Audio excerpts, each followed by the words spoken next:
Do you think he'd come if I invited him? That's what she asked, mid-sip of wine. Twirling her fork like this was some romantic comedy.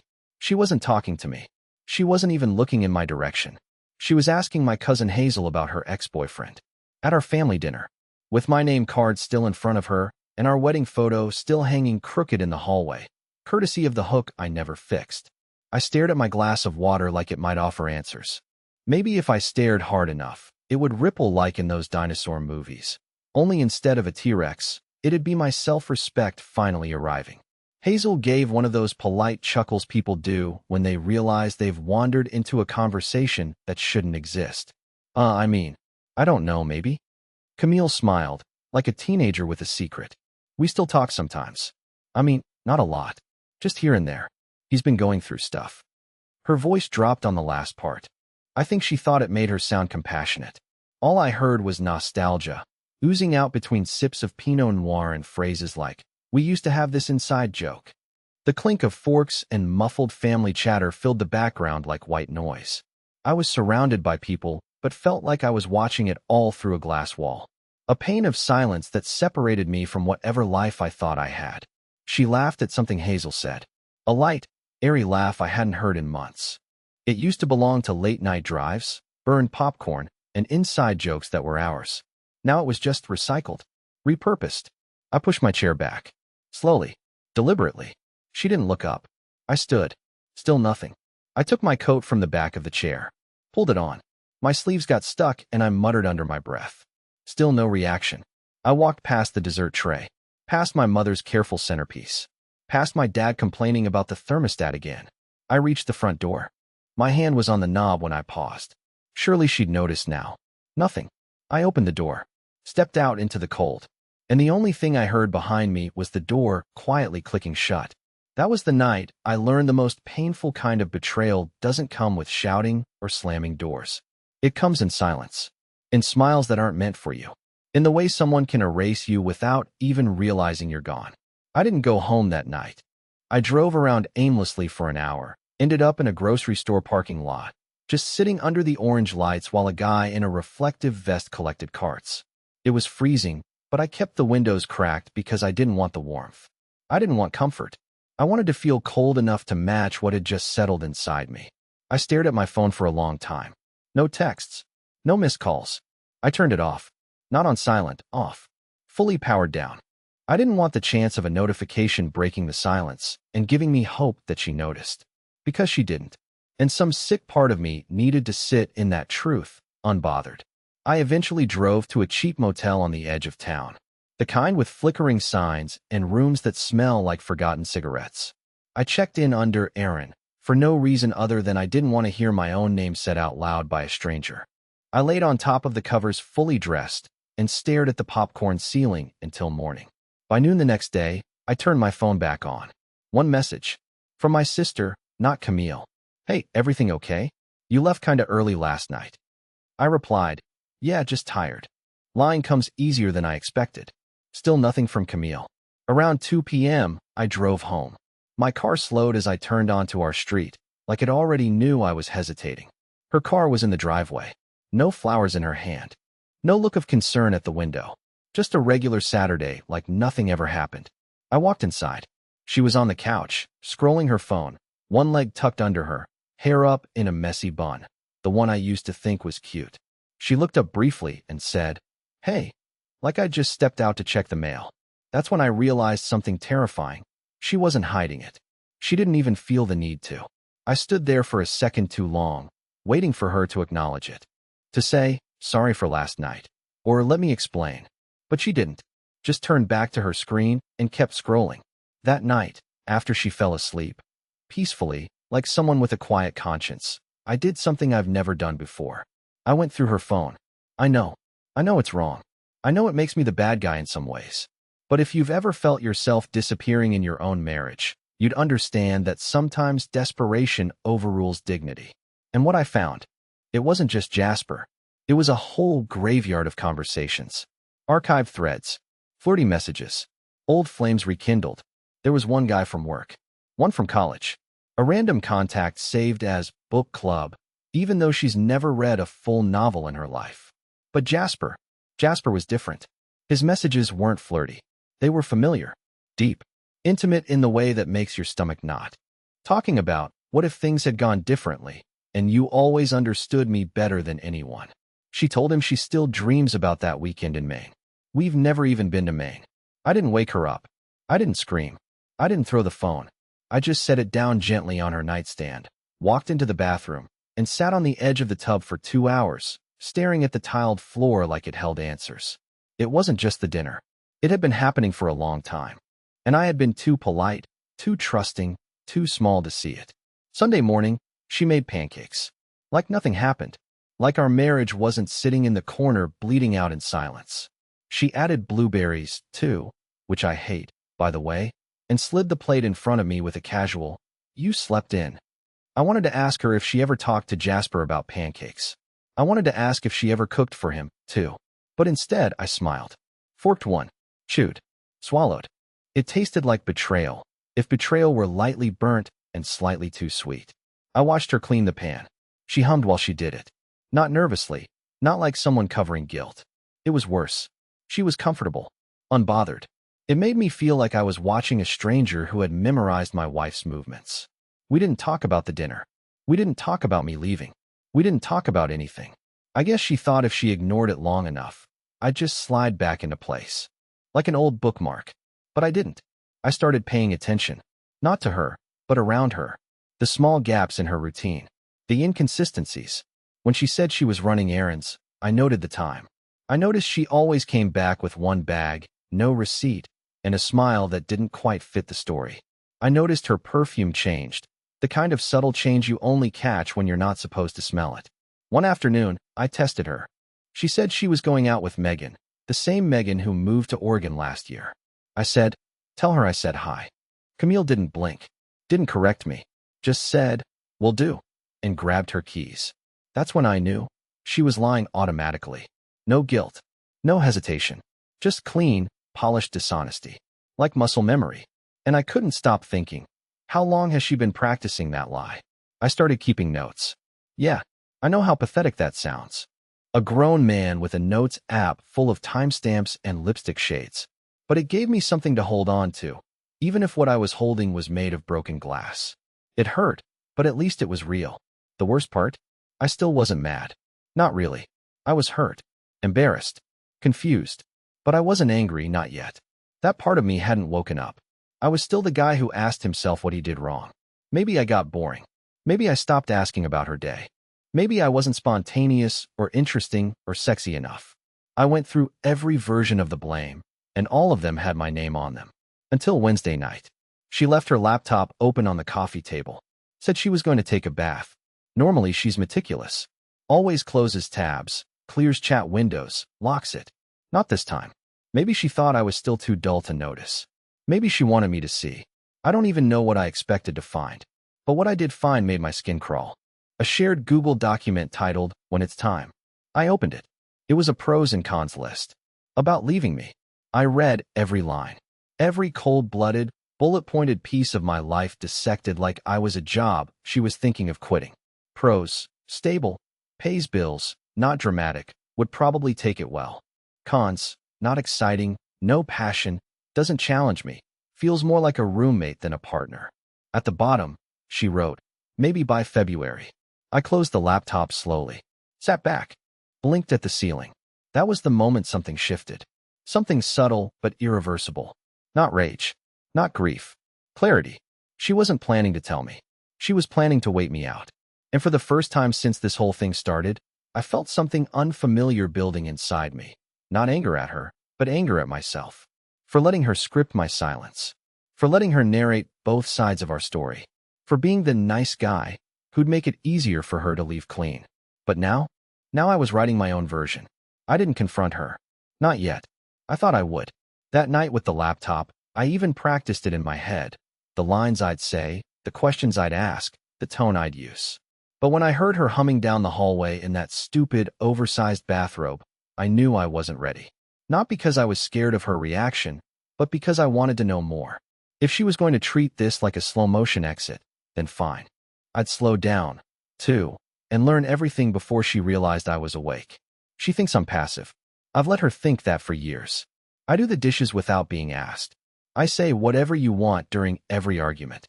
I nod when I disagree. I forgive quickly, even when I shouldn't. And maybe I used to be proud of that. Thought it made me mature, evolved, whatever the internet says a healthy male partner should be. But now I realize, all it made me was easy to betray. So I started planting seeds. It began with tiny things. I moved her charger an inch to the left, switched the pillows on her side of the bed, paused her podcast halfway through, and let her wonder if she forgot. Nothing huge, nothing cruel, just noise in her system, just enough to make her doubt the edges of her routine. Then I started following her, not in a trench coat and sunglasses way. I'm not insane. I just happened to leave the house 5 minutes after she did.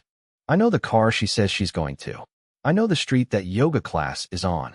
I know Megan doesn't live there, and neither does anyone she's ever mentioned. I parked far enough back that she'd never see me. Watched her pull into a townhouse with beige siding and a crooked mailbox. Watched her sit in her car for a full minute before she got out and checked her reflection. She looked nervous, like someone about to perform. She wasn't going there for yoga. I took photos. Not because I wanted to blackmail her. I'm not that kind of man, but because I knew, eventually, she'd twist the story. And I needed evidence that I wasn't the one who gave up first. Back at home, I acted normal. I kissed her cheek when she walked in. Asked how class was. She said it was intense, and that the instructor had really pushed them this week.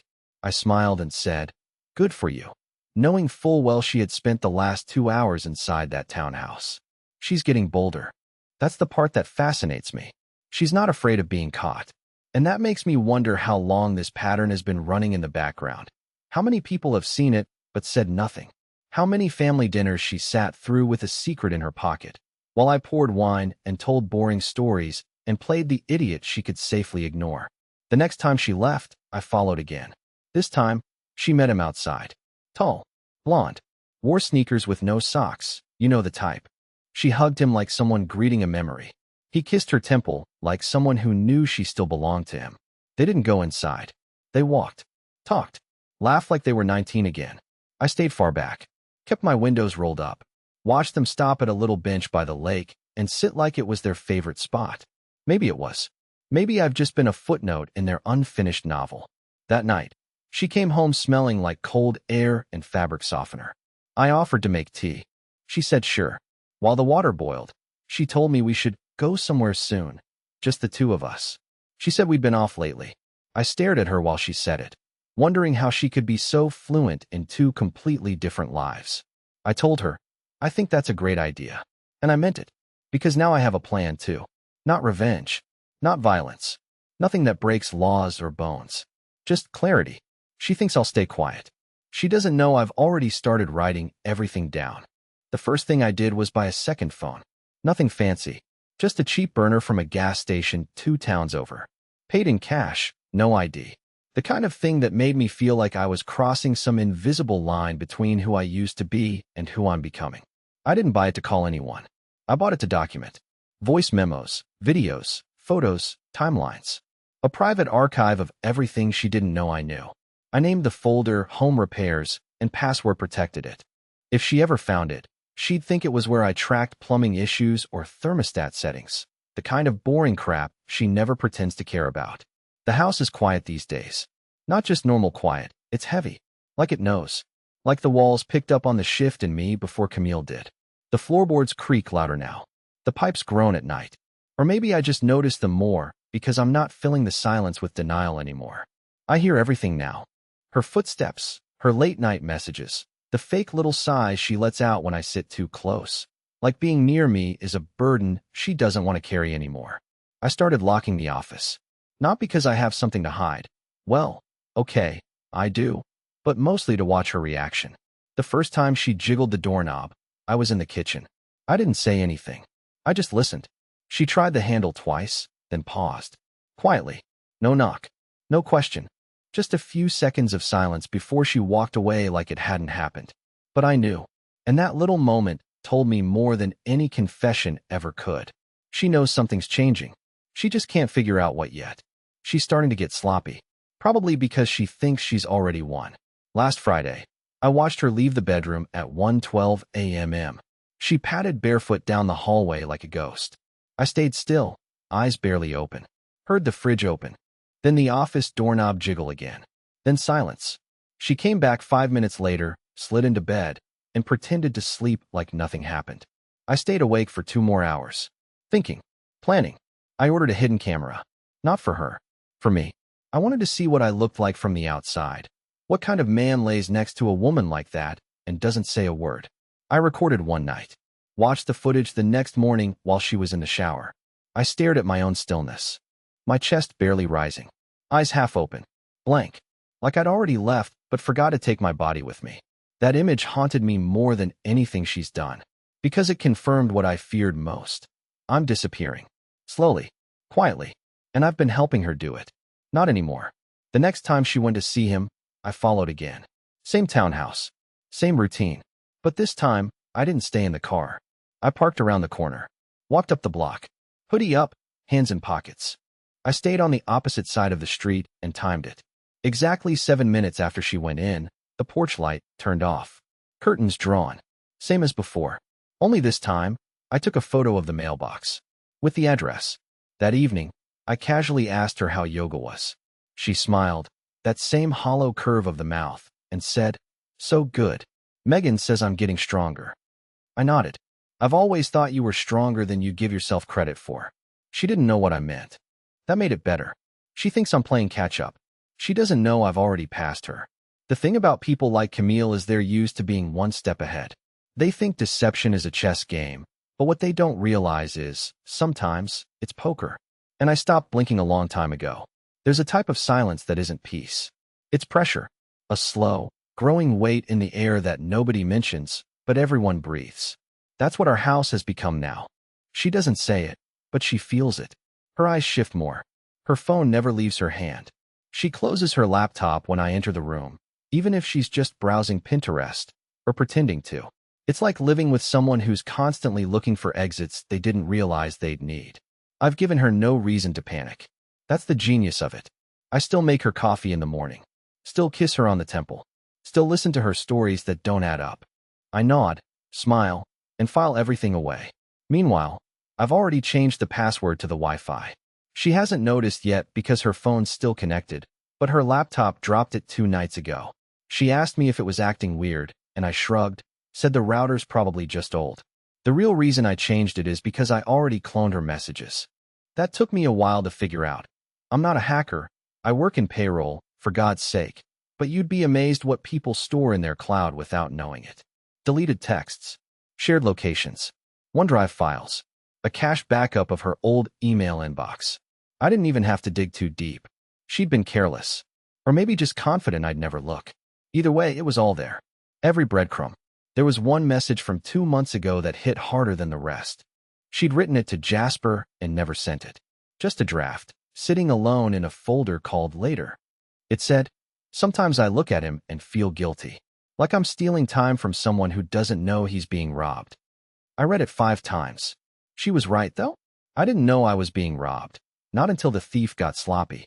I decided it was time to push the needle just a little. Not a confrontation. Not even a conversation. Just a shift in the room that she couldn't ignore. So I did something small. I printed a photo. One of the ones I took of her and Jasper, sitting by the lake. From far away. Blurry. Harmless, really. But unmistakable. I put it inside a random book on her shelf. Not even on top. Page 128 of a novel she's never finished. Then I waited. 3 days passed. Nothing. Then, last night, she came to bed a little too quietly. Slid under the covers like she was trying not to wake a version of me that didn't exist anymore. She stared at the ceiling instead of her phone. She didn't speak. Didn't reach for me. Just lay there, like a deer that smelled smoke in the forest and didn't know where it was coming from. She hasn't mentioned the photo, but she's changed her passcode. I watched her enter it when she thought I wasn't looking. She used to use her birthday. Now it's something else. Something she doesn't trust me with. That's fine. Let her believe in locks. She doesn't know I've opened every door she thought was sealed. This isn't revenge.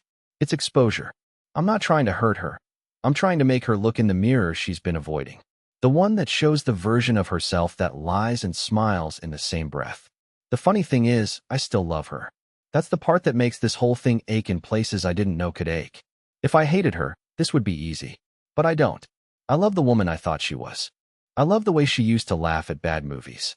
I love the way she'd squeeze my hand 3 times when she was anxious in public. I love the version of us that existed in a reality I now know was one-sided. But I'm not going to beg to stay in a life where I'm being erased quietly, lovingly, like she's doing me a favor. She thinks I'm still behind her. She hasn't realized I've been circling around. She doesn't know I showed someone. Not everything, just one piece. A carefully chosen moment. One photo. One message. Nothing explosive, not yet. Just enough to make the room shift. It started with Mallory, my sister. The only person I trust enough to let behind the curtain without setting off alarms. I didn't tell her the whole story, because honestly, I didn't need to. I just handed her my phone one morning when we met for coffee and said, "Tell me what you see." She scrolled. She paused. Her fingers hovered over the screen like she didn't want to touch it anymore. Then she looked up at me, not with shock, but with this quiet sort of sadness. That's when I knew it was real. If Mallory saw it and felt it, then I wasn't crazy. I wasn't being dramatic or oversensitive or paranoid. I was living inside a lie that everyone else assumed was a life. She didn't say much. Just, "What are you going to do?" And I said, "I'm still deciding." That's been my power lately, not reacting, just collecting, watching, letting the truth sit long enough to become undeniable. Camille thinks she's navigating around my passivity like it's some weakness, but she hasn't realized that still water runs deep. I'm not a storm. I'm erosion. And erosion always wins in the end. Since that morning, I've started leaving traces. Nothing loud. Nothing she can confront. Just subtle evidence that the walls are listening now. Last Tuesday, I moved the photo from her book to the inside pocket of her work bag. Not the main pouch. Just the little zip section she never checks unless she's looking for gum. It'll be days, maybe weeks, before she finds it. But when she does, she won't know how it got there. She'll second-guess herself. Retrace steps she never took. The fear won't come from the photo itself. It'll come from the silence around it. The next day, I left the browser open on our shared laptop. A news article about emotional infidelity. Highlighted a sentence in yellow. Sometimes, betrayal doesn't live in the act. It lives in the intention. Closed the lid gently. Left it like that. She never mentioned it. But she's been logging out of her tabs ever since. She's unraveling, slowly. And I can feel it in the way she moves. Her timing's different. Her story's shorter. She's no longer inventing details. Now she's stripping them away. Cutting things out, trying to sound simpler, less suspicious. But the simplicity is the giveaway. Real life is messy. Truth stumbles. Lies rehearse. Last night, she asked me, "Are we okay?" It came out too fast, like she'd rehearsed it. I smiled and asked, "Do you think we are?" And her silence was louder than any answer she could have given me. That pause, that flicker of hesitation, was all I needed. She knows something's off. She just doesn't know what or how much. That's where I want her. Not to punish her. I'm not interested in playing God. But because I want her to feel what it's like to live under the weight of an unspoken truth. To wake up each morning wondering what's real and what's been compromised. That feeling she's gifted me for the past year. I've wrapped it up and handed it back. The best part? I haven't raised my voice once. I haven't accused. I haven't slammed a door. She's building the collapse herself. I'm just adjusting the lights so she sees it more clearly. Mallory texted me yesterday, "You okay?" I didn't answer right away. Because the truth is, I don't know. I don't feel like myself. I feel like a version of me that exists between identities. The man who trusted and the man who sees. But what I do know? Camille's world is getting smaller. Every lie, every secret, every whisper she buried under charm and routine is coming up for air. And I'm no longer the one holding my breath. I didn't plan the moment I left. I thought I would. I pictured dozens of versions in my head. Dramatic exits, one-liners, suitcases, tears. But when it actually happened, it was quiet. Clean. Honest. Just like I wanted. It was a Sunday morning. Camille was still asleep, curled in the sheets like nothing had changed. The sun spilled through the blinds and lit the room in that soft, golden way that makes anything look innocent, even a guilty marriage. I sat on the edge of the bed and looked at her, really looked at her, maybe for the first time without projection or nostalgia clouding my eyes. She looked peaceful, but the truth is, I didn't recognize her anymore. And even worse, I didn't recognize myself. That's what did it. I didn't want to become someone who only knew how to stay, who mistook loyalty for self-erasure, who kept watering dead things because he was too polite to call them what they were. I deserved to feel like a person again, not a background character in the home I built. So I got up, packed one bag, just essentials. I didn't leave a note. I didn't take anything that wasn't mine. I didn't slam the door. I just left it unlocked. Not as a threat, not even as a message, but as proof. I had nothing to hide. By the time she woke up, I was halfway out of the city. The playlist was off. The windows were cracked. The air smelled like fall and freedom, and for the first time in a long time, I didn't feel like I was escaping. I felt like I was arriving. I drove to a quiet rental cabin 2 hours north. Nothing fancy, just wood and trees and silence that didn't press down on me like a lie. I turned off my phone. For real this time. Not in fear, but in peace. No cameras. No notes app. No strategy. Just space to rebuild without pretending. A few days later, Mallory showed up with a box of groceries and 0 questions. She just sat with me, cracked open 2 beers, and handed me a grilled cheese sandwich like we were 10 again. We didn't need words. She understood. Camille sent an email. I read it weeks later. She said she was sorry, that she knew I knew, and that she hoped someday I'd talk to her again. Maybe I will. Maybe I won't. That part's not urgent anymore. Because I'm not angry. I'm not broken. I'm free. There's a quiet joy in choosing yourself. Not in spite. Not in revenge. But in reclaiming the parts of you that someone else slowly muted. I thought I was weak for staying silent. But now I realize, silence is only weakness when you're waiting to be saved. When you use it to listen, to understand, to choose with clarity. It's power. I left a version of myself in that house. The version that begged, that waited, that apologized for being lonely. I don't need him anymore. And I don't need her either. I don't know what comes next. But for once, that doesn't scare me. It excites me.